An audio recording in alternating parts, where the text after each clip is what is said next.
And now I can move back to.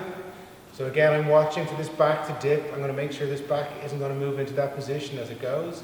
And we're going to ask her to perform 5 dynamic movements. And now she's going to go running for me, right?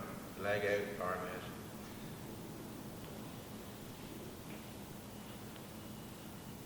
Okay, and then we'll do the other side.